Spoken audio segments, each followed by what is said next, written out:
dipraktekkan menjadi pokoknya kalau kepala negara itu tidak boleh diungkit mengenai keburukan-keburukan atau kebobrokan dia kan, dan kemudian juga tidak boleh diungkit kesalahan-kesalahan dia. Makanya sampai detik ini tidak pernah ada Presiden Republik Indonesia yang diadili.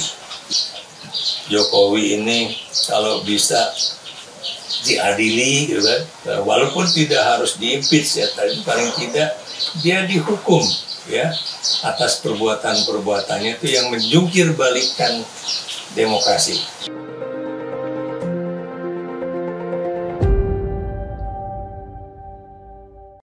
Selamat datang di podcast Petisi Brawijaya. Kita hari ini akan kembali berbincang-bincang dengan narasumber yang menarik ya.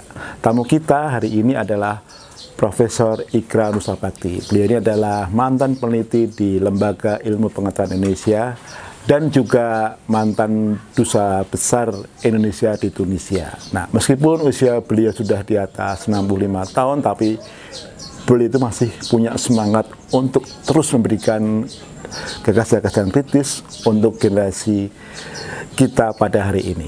Nah, dan saat ini kita akan berbincang dengan Prof. Ikrar Nusabakti di kediaman beliau di balainya ini. Kayak balai apa namanya ya, ada tiang 4 begini. Tapi terusnya adem, ada suara burung, jadi walaupun di outdoor tapi suasananya itu enak ya. Mari kita saksikan perbincangan podcast Petisi Brawijaya dengan Prof. Ikrar Nusabakti. Pertama kali kita akan membahas tentang ini Pak, yang kemarin sempat menjadi polemik juga di media sosial tentang Asian Value. Jadi sekarang itu istilah Asian Value itu kan jadi pembenaran atau apologi untuk praktek demokrasi yang sedang kita alami hari-hari ini, misalkan dinasti, nepotisme. Itu biasanya menurut pandangan Pak. Ya, saya juga bingung juga kalau kemudian ada istilah Asian value yang mana kan? Karena saya sebagai seorang ilmuwan yang mempelajari ilmu politik ya, termasuk kekuatan-kekuatan politik di Indonesia dan juga hubungan internasional ya. Karena kesejahteraan saya ini kan sarjana ilmu politik, program studinya hubungan internasional. Dan di dalam hubungan internasional ya, khususnya di ASEAN itu memang ASEAN value, bukan Asian tapi ASEAN value. Apa itu? Bahwa saya beri contoh ya, bahwa di dalam negara-negara ASEAN misalnya tidak boleh ada intervensi politik misalnya. Terus keputusan itu harus dilahirkan dengan suatu konsep kebersamaan ya. Jadi semuanya tuh harus satu suara ya. Kalau ada satu negara nggak setuju ya itu kemudian tidak bisa menjelma menjadi kebijakan ataupun keputusan ASEAN misalnya ya. Kemudian juga azas gotong royong ya, walaupun di dalam ASEAN juga ada yang disebut dengan positive engagement untuk menggantikan kata intervensi ya, atau interference gitu kan. Apa yang dimaksud positif engagement itu, saya beri contoh misalnya bagaimana Indonesia itu juga berupaya untuk menjadi penengah ya, atau interlokutor, juru bicara antara misalnya ASEAN dengan Vietnam pada saat-saat Vietnam boleh dikatakan belum menjadi bagian dari ASEAN ya, atau kemudian juga dalam penyelesaian persoalan Kamboja misalnya kan. Jadi itu juga menjadi konsep di dalam ASEAN value itu ya, supaya ini baiklah. Apa yang sekarang juga terjadi di Myanmar misalnya kan, Indonesia berupaya menjadi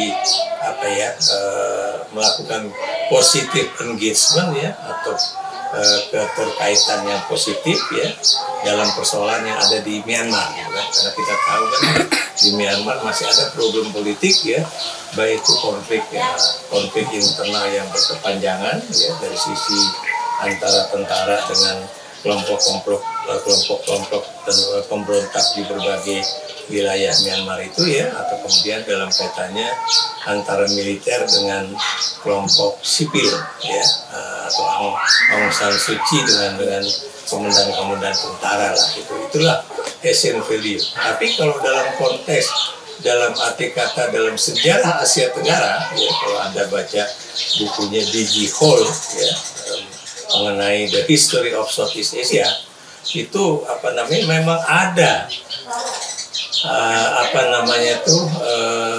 suatu pengalaman sejarah di negara ASEAN, khususnya yang dulu pernah menjadi kerajaan gitu ya, seperti di Thailand, di Kamboja, ataupun di Indonesia ya, dari kerajaan Mataram ya. Itu setiap ada konflik di dalam kerajaan ya, itu pasti akan ada juga intervensi ya. Kenapa demikian? Karena memang pergantian kekuasaan di dalam kerajaan itu tidak semuanya berjalan mulus ya. Makanya di Indonesia kan ada juga yang dikenal dengan Mataram Syndrome atau sindrom Mataram ya, di mana misalnya kalau seorang raja mangkat, ini apakah kemudian anaknya yang paling sulung menjadi raja ya, tapi kemudian siapa tahu antara raja dengan sang ibu itu berbeda ya, dukungannya terhadap siapa yang cocok untuk menjadi raja. Ini juga sampai sekarang kan juga terjadi ya. Saya beri contoh misalnya di Jogja juga masih terjadi ya, di mana adik-adik sultan ada yang kemudian juga tidak sepaham dengan sultan ketika dia mengangkat putri sulungnya itu menjadi pokoknya kayak pemangku bumi gitu kan. Jadi pokoknya pemangku bumi, walaupun dia tidak lagi menjadi Sayyidin Panatagama kan. Sebab kan kalau dulu kan Jogja tuh kalau Anda menjadi raja, Anda otomatis menjadi Sayyidin Panatagama, jadi juga menjadi imam, karena memang ini konteks Mataram Islam gitu kan. Tapi karena Raja Jawa yang sekarang ya, Sultan Hamengkubuwono X itu tidak memiliki putra, makanya putrinya cuma menjadi penguasa bumi ya, tapi dia bukan pengatur agama atau pemimpin agama. Itu satu hal ya, dan Anda juga lihat ya di Solo juga gitu ya, Mangkunegaran, kemudian siapa lagi Pakubuwono, pokoknya begitulah ya, masih ada itu Mataram Syndrome itu ya, dimana yang walaupun tidak bunuh-bunuhan seperti pada zaman dulu ya. Kemudian juga dalam konsep Jawa, dalam konsep yang tadi saya bilang kenapa intervensi, karena biasanya kalau terjadi perubahan pemerintahan di Kamboja misalnya kan, Thailand kadang-kadang ikut juga melakukan intervensi, karena biar bagaimanapun itu masih satu wilayah di daerah kerajaan-kerajaan itulah ya. Atau kemudian ya, kita juga tahu ada konsep Jawa mikul dhuwur mendem jero gitu kan.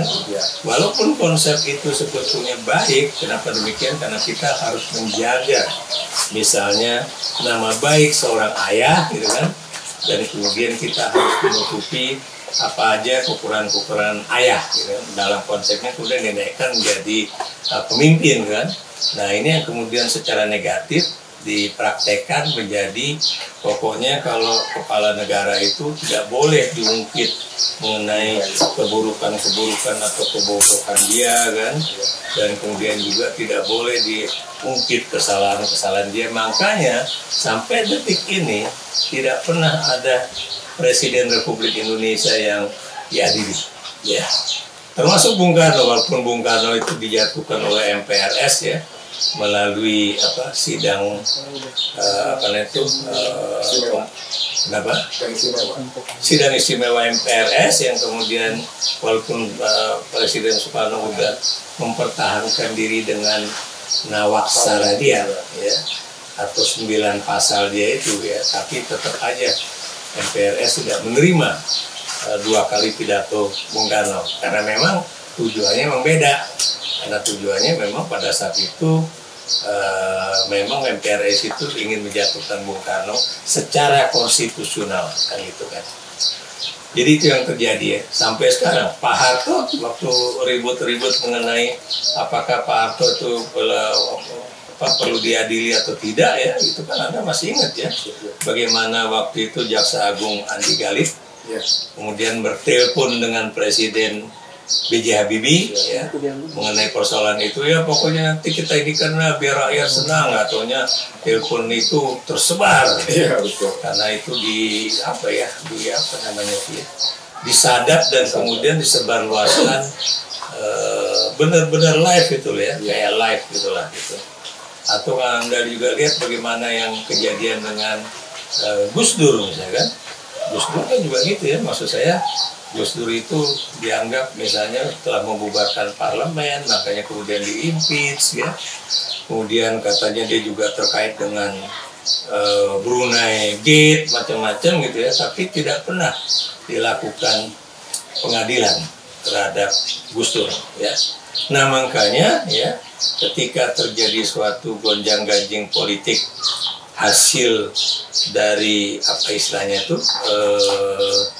reformasi 98 itu, yaitu Jokowi membolak-balik sistem politik Indonesia ya, yang harusnya kita mungkin 2 langkah lagi menuju suatu demokrasi yang substansial ya. Karena dulu kan masih demokrasi yang struktural ya, bukan struktural, demokrasi yang pokoknya jalan dulu ya gitu ya, prosedural ya. Itu belum sampai ke demokrasi yang substansial, yang benar-benar hasil pilihan rakyat 100% ya, bukan dengan rekayasa politik ya, atau kemudian dengan bansos, dengan money politics, atau dengan tekanan politik dan sebagainya ya. Dilalah terjadilah pembolak-balikan satu tatanan demokrasi, kemudian kita kembali ke era Orde Baru kembali. Sebelum reformasi, kalau tidak bisa dikatakan ke era Orde Baru lah gitu. Jadi begitu Bung ya. Jadi apakah kemudian itu ya, kenapa kemudian teman-teman ya, beberapa ahli hukum kan Anda juga tahu kan, ada yang pengadilan rakyat, mahkamah rakyat, kemudian apa namanya itu dari UGM juga ya, misalnya Uceng gitu ya.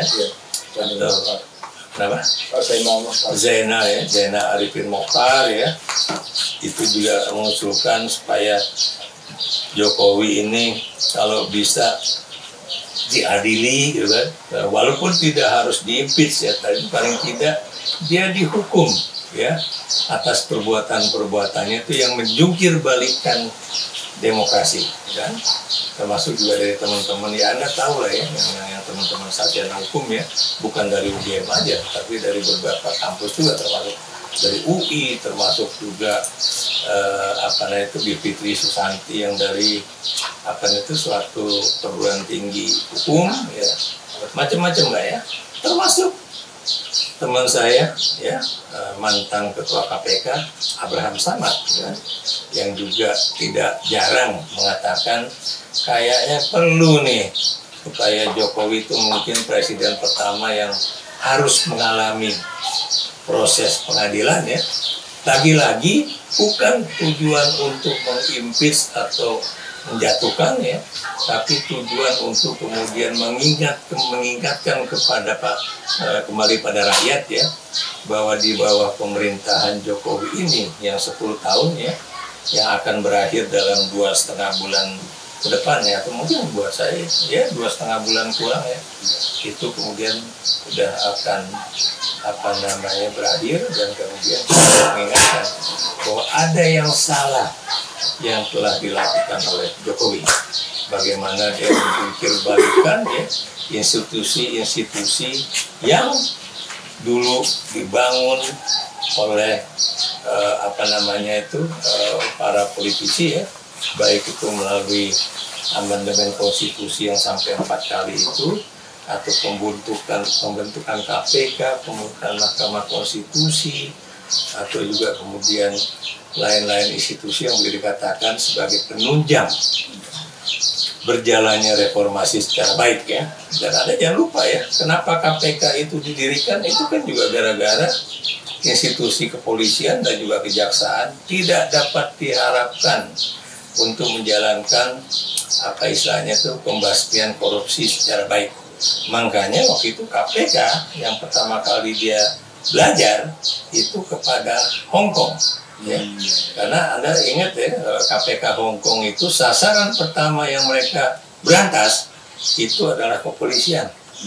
Karena kepolisian itulah yang menjadi sumber dari kebobrokan hukum yang terjadi di Hong Kong, ya kan?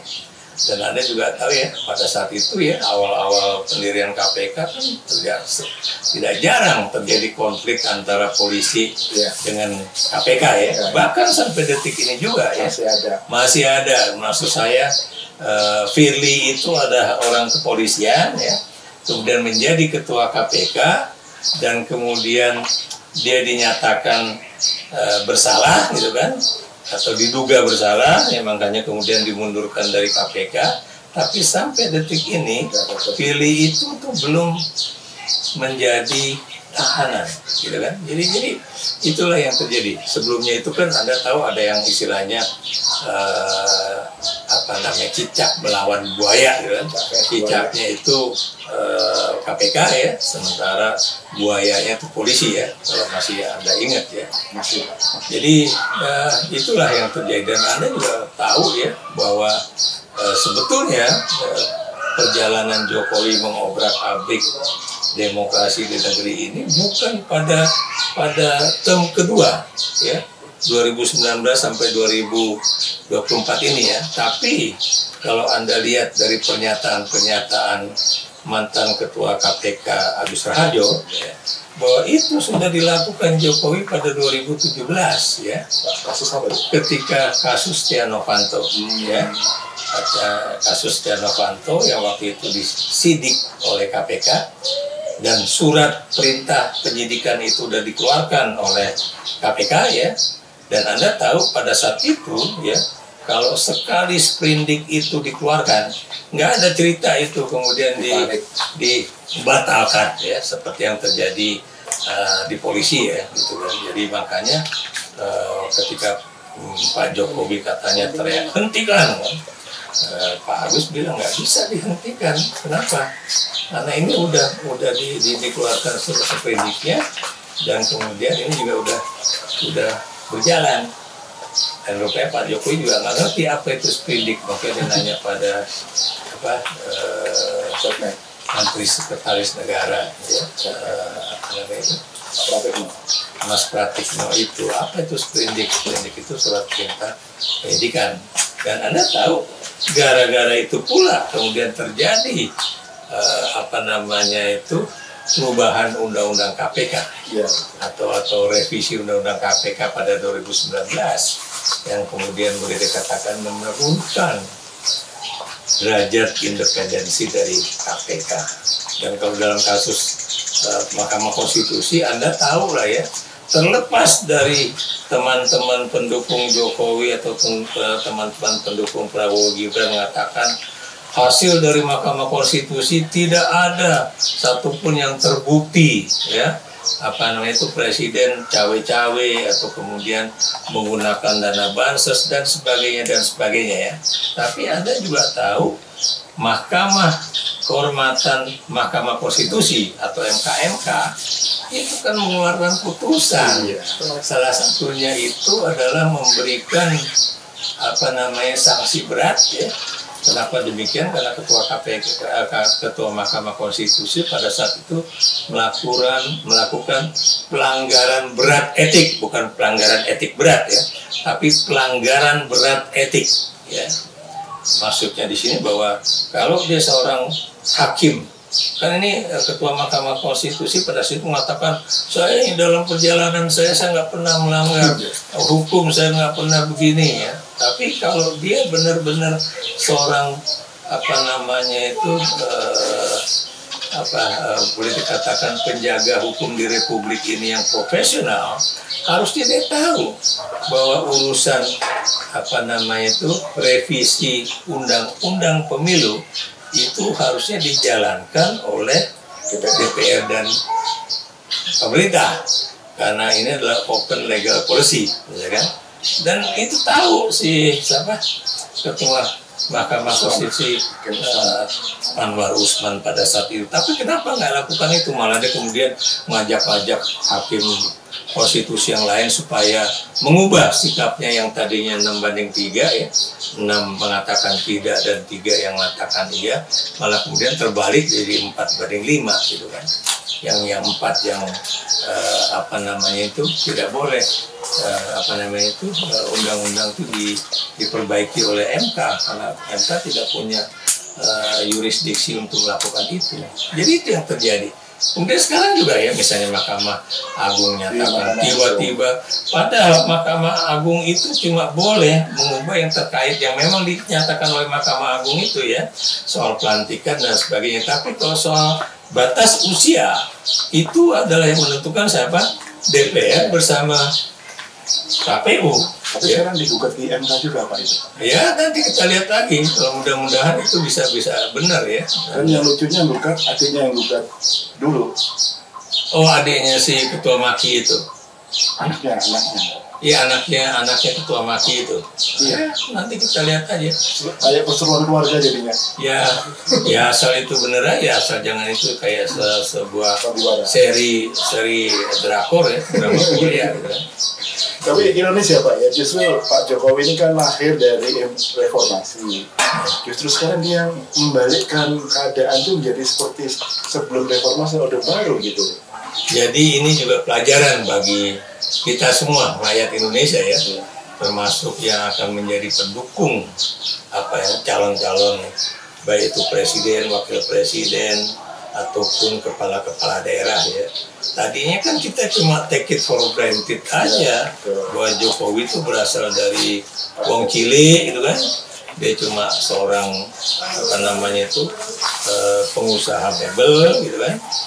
Dan kemudian masuk menjadi kepala daerah di Surakarta atas bantuan yang tadinya partai lain nggak ada yang mau, akhirnya PDIP yang mendukung gitu kan, dan kemudian naik ke atas ke DKI dan kemudian jadi presiden.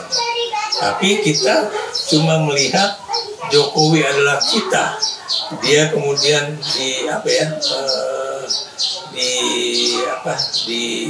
diiklankan bahwa dia adalah seperti rakyat biasa. Dan kampanye semacam ini memang biasa dilakukan oleh calon-calon pemimpin di berbagai negara termasuk Amerika Latin ya. Jadi apa namanya gitu ya. Betul. Jadi dia itu sama kayak kita, rakyat biasa. Atau kalau dalam bahasa PDIP dia sama kayak kita wong Cile gitu kan. Tapi kita nggak melihat bagaimana track record dia. Atau maksud saya track record itu apakah dia punya pengalaman politik sebagai aktivis ya? Kemudian apakah dia juga menjadi orang yang mendukung demokrasi gitu kan? Jadi ini menjadi suatu hal yang penting ya. Kenapa demikian? Karena Anda tahu ya, Jokowi ini kan sebagai seorang calon presiden, ini kan calon presiden pertama ya, dari kalangan sipil ya, yang non pemerintah, non partai politik juga gitu ya. Maksudnya awalnya ya. Kalau Megawati kan jelas dia incumbent, dia jadi waktu itu jadi presiden setelah Gus Dur ya dari 2001 sampai 2004, dan kemudian penantangnya kan SBY ya, yang seorang pensiunan jenderal tentara. Nah kita tahu ya karena kita mungkin terlalu terbuai oleh propaganda Jokowi adalah kita, kemudian dia masuk ke gorong-gorong gitu ya.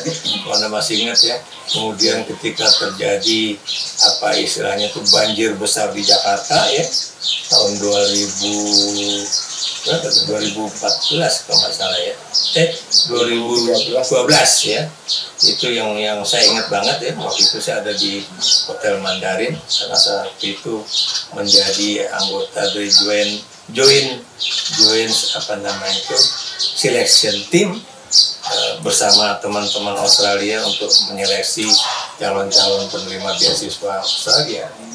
Dan pada saat kami mau bergerak dari Hotel Mandarin ke apa namanya itu tempat Australian Language Foundation itu untuk menginterview calon-calon mahasiswa, tiba-tiba pas sampai Latu Harari ya, Kuningan Latu Harari itu terjadi banjir besar ya. Landmark gitu ya. Akhirnya landmark itu ya, langsung kemudian saya perintahkan pada driver Bluebird saya, dan saya telepon juga teman-teman, kayaknya kita nggak bisa di situ karena ini membahayakan jiwa kita, karena memang itunya tinggi banget gitu. Akhirnya saya bilang balik aja deh ke ini, ke Mandarin. Kalau menurut Prof. Ikrar, indeks demokrasi kita kalau dari range 1 sampai 10 sekarang gimana? Wah, Anda tahu lah ya, turun lah. Berapa? Saya lupa angkanya ya. Berapa dari Prof sendiri, cara pandangan Prof sendiri? Oh, maksudnya ininya, Iya. angka nilainya Iya, ya, iya. pastinya di bawah 5 lah. Di Itu bawah Prof 5 sendiri. lah. Ya. Bawah 5 Ya, skornya. bahkan mungkin saya bisa mengatakan mungkin 4 ya. Kenapa demikian? Ya, kenapa demikian? Karena memang Jokowi tidak seperti Soeharto yang kemudian karena dia seorang jenderal gitu ya, Soeharto kan bisa kemudian membuat satu pernyataan dan kemudian semua yang anti Orde Baru atau anti Soeharto langsung lah ya ditangkepin atau dijebloskan ke penjara ataupun diskors dari universitas dan sebagainya dan sebagainya. Jokowi oleh para pendukungnya yaitu selalu dicitrakan bahwa Jokowi kan tidak pernah melakukan tindakan-tindakan politik yang keras ya, atau kemudian memenjarakan orang dan sebagainya itu kan. Tapi jangan Anda lupa ya, Pak Harto pula ya, kalau dalam sejarah politik Indonesia itu juga kalau misalnya anak-anak mahasiswa, tokoh-tokoh mahasiswa itu habis masuk penjara, itu malah ditawarkan demo mau sekolah ke luar negeri, ataukah kemudian nanti bisa masuk.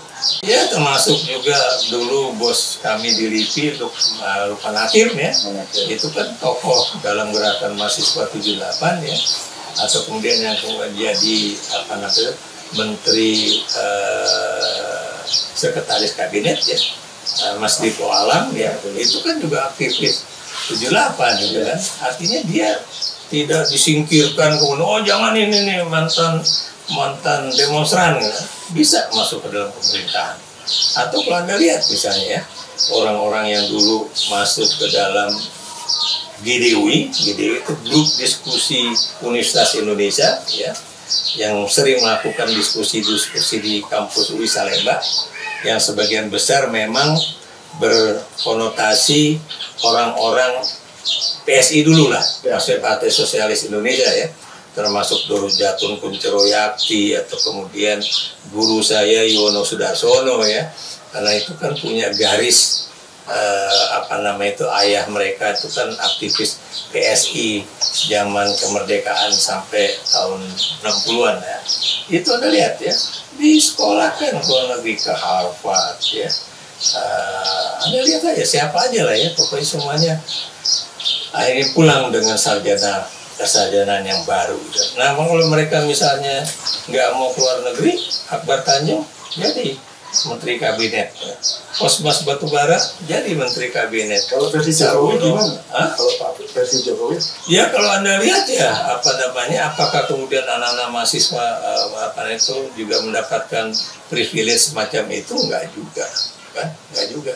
Malah yang terjadi kalau saya melihatnya yang di zaman Soeharto itu biaya kuliah itu benar-benar ditekan serendah-rendahnya ya. Di zaman Jokowi malah dinaikkan setinggi-tingginya ya. Dan yang lebih menyedihkan saya ya, jadi Bung Sigit ya, Anda tahu ya, ketika Pak Nuh itu kemudian di depan DPR menyatakan bahwa dia melihat angka untuk pendidikan nasional di Indonesia yang 20% dari APBN, atau kalau ini dirupiahkan tuh ekivalen menjadi 450 triliun atau berapa ratus triliun ya. Ternyata 52% dari bilangan itu atau di jumlah itu untuk dana desa. Nah kemudian orang pada teriakan, loh desa kan tidak punya otoritas ataupun tugas untuk melaksanakan pendidikan, karena kan pendidikan kan ada di tangan bupati atau wali kota, Pemda, gitu kan. Misalnya kayak pembangunan sekolah, gaji guru, tunjangan guru. Desa mana kan nggak punya tugas untuk melakukan pendidikan dalam artian yang formal gitu kan. Itu yang menjadi pertanyaan saya. Dan buat saya, kenapa Jokowi itu perlu disidik nantinya? Karena kan kalau menurut PPATK ya, itu dalam pemilu kemarin itu kan ada sekitar 80 triliun ya uang berseliweran dari dana negara ya untuk pilpres ya. Ini juga harus diselidiki ya. Kemudian bagaimana uang-uang juga yang masuk ke partai-partai politik melalui nama-nama individu ya, yang kata PPATK itu sumbernya dari luar negeri atau dari dalam negeri, yang berasal dari misalnya kegiatan judi online atau kegiatan jual beli narkoba atau kegiatan-kegiatan yang dalam tanda kutip ilegal lainnya. Jadi ini harus diinikan ya.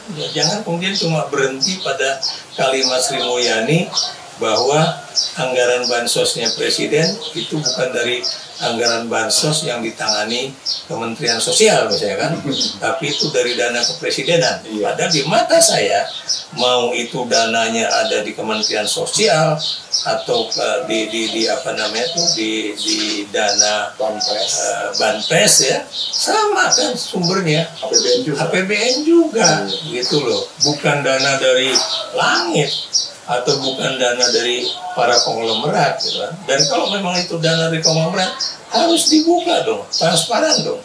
Where the money from? Ya, siapa aja yang ngasih yang itu.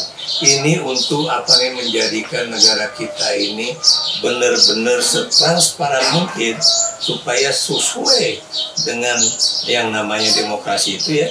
Demokrasi itu kan intinya adalah keterbukaan ya, restrukturisasi, dan kemudian juga openness. Dia apa namanya itu? Akuntabilitasnya terjaga. Katanya malah bansos mau diperpanjang sampai Desember, itu juga bingung. Nah, itu kan pernyataan Jokowi kemarin ya. Itu yang kemudian saya juga di dalam satu podcast saya pertanyakan. Ya, kok bisa gitu? Maksud saya, kenapa seorang presiden yang akan berhenti pada 20 Oktober bisa menyatakan bahwa bansos akan diperpanjang sampai Desember?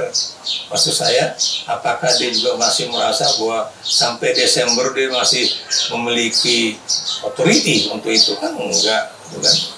Atau misalnya apa yang terjadi inilah ya, belakangan ini ya, yang maksud saya belakangan ini, saya beri contoh misalnya, apakah DPR dan Presiden yang sudah dalam kategori apa nama itu demisioner ya, demisioner atau bisa dalam bahasa politik yang lain disebut sebagai bebek lumpuh ya, itu masih bisa merevisi berbagai undang-undang yang lagi-lagi itu undang-undang yang dihasilkan di awal-awal reformasi untuk menjadikan benar-benar reformasi kita itu reformasi total ya. Dari mana aja yang paling utama dijalankan selain 4 amandemen konstitusi itu adalah reformasi sektor keamanan. Makanya kemudian Anda lihat ada Undang-Undang Nomor 3 2002 mengenai polisi ya. Kemudian Undang-Undang Ketahanan Negara, kemudian Undang-Undang TNI 3424 ya. Jadi itu kalau Anda lihat juga ya, dan kemudian Undang-Undang mengenai intelijen ya. Itu yang dulu dibuat ya, supaya aparat-aparat yang memiliki senjata dan juga kekuatan intelijen, surveillance dan sebagainya, ini yang direformasi dulu supaya mereka bisa inline dengan nilai-nilai demokrasi itu. Nah sekarang coba Anda bayangkan ya, ketika parlemen udah tinggal sisa waktunya berapa hari, kurang dari 2 bulan loh. Kenapa? 11 Juli kemarin sudah reses sebulan sampai 11 Agustus ya. 11 Agustus kalau Anda hitung itu kan sampai ke 1 September. Coba berapa hari kalau Anda hitung? Berapa minggu?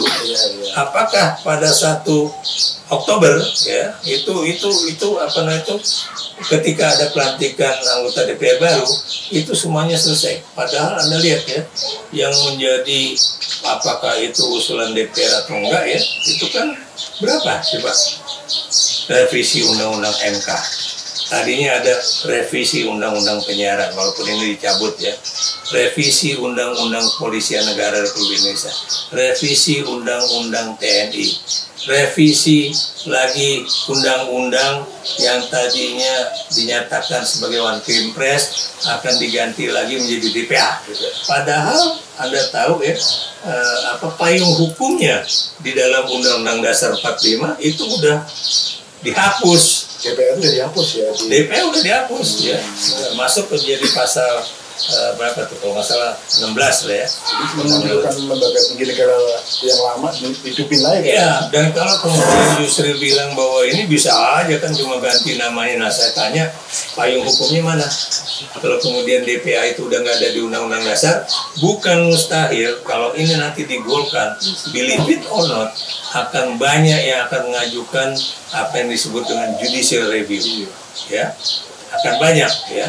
Dan mudah-mudahan itu juga akan diloloskan ya. Kenapa? Karena kan kalau one team press itu adalah organ di bawah presiden ya. Sementara DPA itu organ yang sama dengan DPR dan juga presiden yang itu tingkatannya setara. Jadi kalau itu terjadi, apalagi Anda lihat ya, one team press itu anggotanya cuma 7 orang, DPA itu nanti belum ditentukan, unlimited. Malah kemudian ada orang yang menduga bahwa nanti ketuanya Jokowi.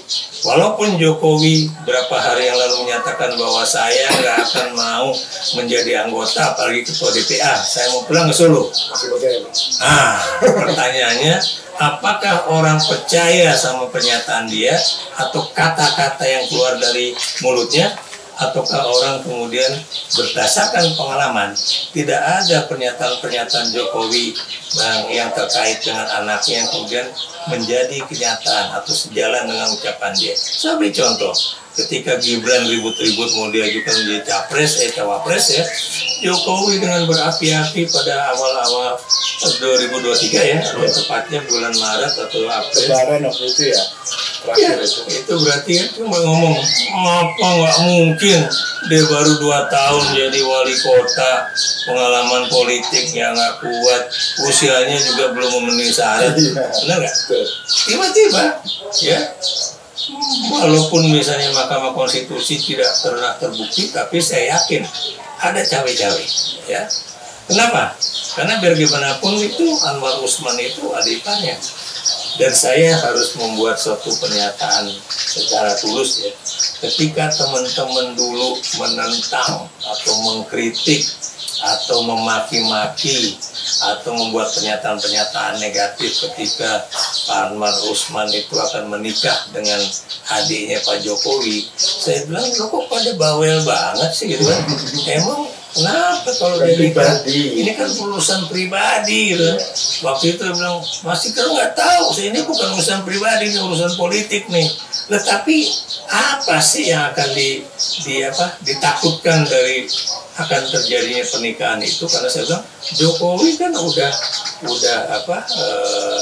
periode kedua, emangnya kemudian dia mau jadi periode ketiga. Pada saat itu ya, saya tuh menyangka bahwa dia tuh punya pikiran untuk menduduki jabatan periode ketiga gitu. Kalau itu lempang aja mikirnya. Betul, karena saya juga pikir, saya juga sedang jadi dubes di Indonesia ya, saya cuma bilang apa sih what's wrong with that gitu kan. Ternyata benar. Lebih parah. Iya, termasuk juga saya dengan si siapa namanya nih, ya teman-teman di Gerindra lah, kayak si Fadlizon. Saya pernah ketemu juga di ARC ya. Saya bilang, Zon, ini loh, gue minta maaf loh. Gue tuh dulu cuma suka kesel aja kalau bikin pernyataan bahwa masa melihat keberhasilan kinerja presiden dari pembangunan jalan tol gitu kan. Lu pernah ngomong gitu, gue waktu itu kesel banget loh, lu kok sinis banget sama Jokowi. Sekarang Zon, ternyata apa yang lu ngomongin itu benar. Itu, iya, kenapa? Anda bisa lihat ya, dengan pembangunan jalan tol, dengan pembangunan yang namanya WUS itu, kereta api cepat ya, dengan pembangunan LRT dan sebagainya yang kemudian dilaksanakan oleh BUMN karya, ya. Apa yang terjadi? Berdarah-darah mereka. Kenapa? Karena dia minjem duit di bank ya, baik itu bank dalam negeri ya, itu yang kemudian tidak ada privilege bahwa ini buat pembangunan yang sangat strategis buat Indonesia dalam bidang transportasi dan transportasi umum ya, dan kemudian jalan raya lah gitu kan. Sekarang Anda lihat, kasihan kan apa yang terjadi dengan Wika, apa yang terjadi dengan Utama Karya, apa yang terjadi dengan Waskita Karya. Apakah kemudian Jokowi ngomong satu untuk kemudian mengatakan pada bank-bank itu please ya, ini kan untuk tujuan nasional, kepentingan nasional, janganlah kemudian dikenakan bunga bank secara normal. Nggak ada. Diem-diem aja. Iya, makanya kemudian banyak orang bilang kan bahwa nanti begitu Jokowi turun ya, nanti yang namanya BUMN itu pada runtuh semua. Itu Pak Jonan sempat menurut juga ya, Pak Jonan kan sempat menentang untuk bus itu kan. Ya itulah ya. Jadi ya itulah yang terjadi ya. Beliau selamat malam. Ya, ada juga waktu itu mengingatkan saya tuh, Mas Ikrar, itu kan dulu Jokowi ngomong akan membangun dam, sekian puluh dam. Oh iya itu ya. Kemudian jembatan ya. Ada kabarnya lah. Kemudian saya nggak ngomong, jangan ngomong itu dulu ya. Tapi yang ingin saya katakan, dia mau bikin sekian puluh dam untuk pertanian, jembatan ya, kemudian pelabuhan udara, pelabuhan laut gitu kan. Semuanya lagi-lagi untuk transportasi dan kemudian peningkatan pertanian. Dan kemudian ada seorang ahli ekonomi mengatakan pada saya, Mas Ikrar, Anda udah lihat nggak itu?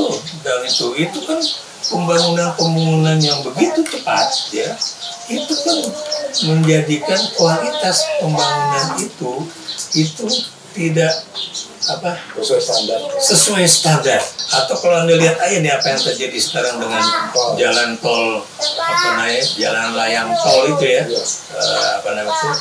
gelombang retak. Ya, ada yang bilang bahwa ya itu karena gara-gara korupsi, tapi menurut saya bukan cuma persoalan korupsi, tapi karena memang dipercepat. Yang akhirnya memang maksud saya itu karena misalnya itu belum kering normal ya, kemudian udah langsung diniin ya, kemudian terjadilah retak-retak. Bukan cuma semennya kurang ya. Kalau saya ngeliat tuh pembangunan jalan tol di Bandung itu ya, karena saya juga ngajar di Unjani dan juga di Unpad, jadi saya tahu persis yang salah satu tonggaknya kan pernah runtuh kan, gara-gara belum kering udah dicabut aja tuh penyangganya. Jadi itulah ya, dan Anda bisa lihat juga ya bagaimana yang disebut tol laut enggak juga gitu ya. Atau yang paling menjadi, kalau kita kaitkan dengan Anda yang pertanyaan Anda tentang trituranya Bung Karno ya, bukan trituranya, bukan itu ya, Trisaktinya Bung Karno, berdaulat secara politik, berdikari secara ekonomi, kemudian berkebudayaan nasional. Kalau Anda perhatikan, apakah kemudian yang disebut dengan berdikari swasembada pangan lah. Ya, betul. Anda lihat janji dia ya. Indonesia ini negara besar, jangan kemudian nanti kita mengimpor pangan bahwa kita bisa menjadi sumber pangan dunia, benar nggak? 3 juta ton diimpor tahun lalu. Dan itu juga ada kritik tuh dari profesor dari ITB ya, yang saya juga waktu itu ketemu tuh waktu ada satu pertemuan, dia bilang, Mas Ikrar masih ingat sama saya Bang? Kita waktu itu diskusi di di Kompas TV kan. Masih ingat Prof, yang Prof jelaskan ya, bahwa penurunan apa namanya itu hasil panen kita pada era apa namanya itu kemarin ya, sebetulnya kekurangannya sekian ton, tapi kok yang diimpor itu jauh lebih besar daripada kekurangan kan.